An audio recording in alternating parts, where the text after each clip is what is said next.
Come in. Hi. Hi. Nice to meet you. I'm Abby. Hi, I'm Raul. I'm Fernando. Hi. I'm William. Hi. Well, welcome to NOAA and the TOPAZ LiDAR system here. We use this system to make measurements of pollution in the lower atmosphere, and I'll be glad to give you a tour of the instrument and what we do with it.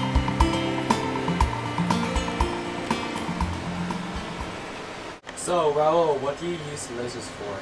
Well, this laser here is being used as part of a LiDAR system, and we use these LiDARs to make measurements of ozone in the atmosphere. Well, the word LiDAR itself is an acronym. It stands for Light Detection and Ranging, similar to the word radar, which is radio detection and ranging. The difference here is instead of using radio waves, we're actually transmitting laser pulses through the atmosphere.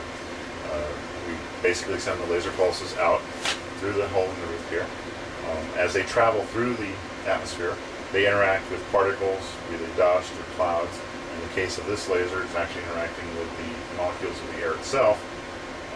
A very small portion of that light is scattering off of these particles and coming back down towards this telescope, where the light is collected and sent to our detectors. Here's one part of the LiDAR system that you guys will probably find really interesting. Oh, wow, that's really cool. Yeah, look at that. Oh, what is it? Well, this is the laser. This is the, you might call it the heart of the system here. This is where all of our light starts in the LiDAR system.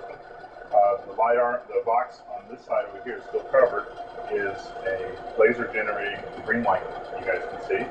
And that green light comes out to go through another crystal here to convert part of that green light into the ultraviolet.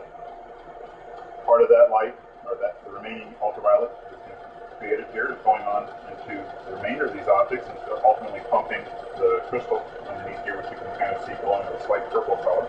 And we're actually making that crystal into the laser that's producing the ultraviolet light that we need for the rest of the light. Oh, Raul, when a laser leaves the block and goes into this thing, where does the laser go? Well, after it leaves the laser box itself, it comes across here. We've got a couple of optics here, some mirrors, and we basically take the beam and we're transmitting it from there out into the atmosphere. So where do you take the lasers? Well, this system actually we've taken to numerous locations, both installed in aircraft as well as in this truck on the ground. We've taken it to locations such as Houston, Texas, the Los Angeles basin area. We've also recently taken this to some areas in Utah as well.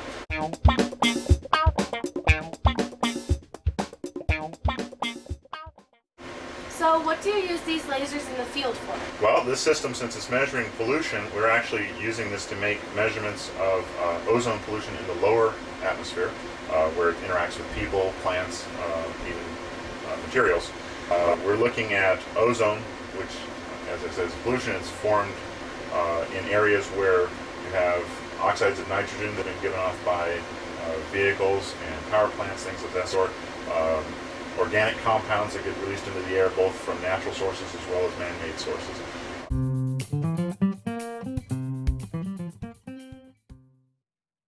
So what happens to the signal after it passes through the detector?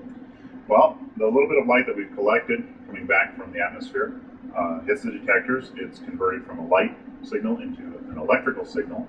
We then take those electrical signals and digitize them so that we now have a series of numbers in the computer. And here's a sample of a signal, raw signal that we would get back in these detectors. You can see there's quite a bit more signal near the receiver, and as it goes out, it gets very much weaker, but we can actually get useful information out there. We do some calculations on these with these signals.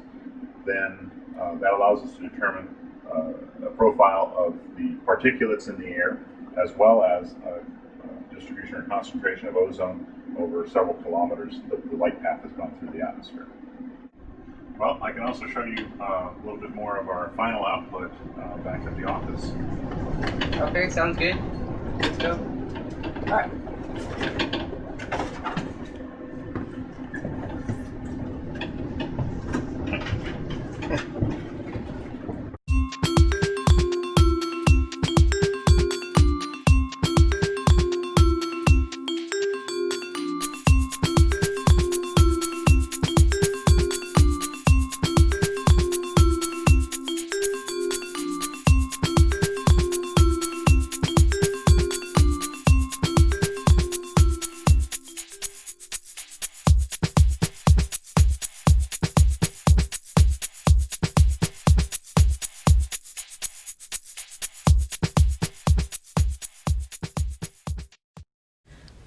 this the data you were talking about?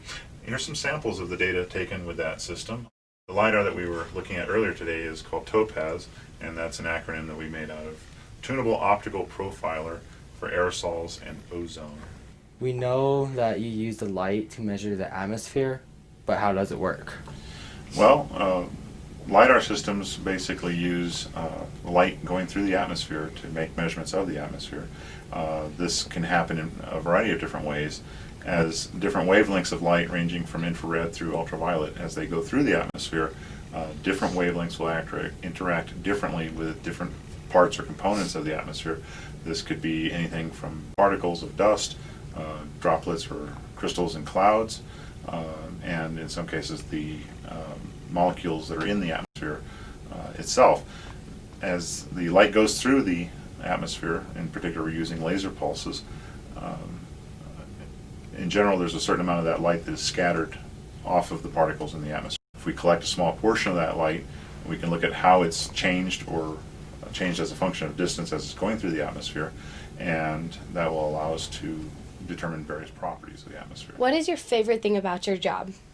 I think both the fact that it's an interesting field to study with the atmosphere and studying it with lasers, but also the variety of things that I get to work on here, ranging everywhere from optics to electronics to computers. There's a wide variety of things and areas that I get to work on, and that's very interesting, I think. Thanks for the wonderful day. Oh, it's great to have you guys. To see you again. Thanks for the time. All right.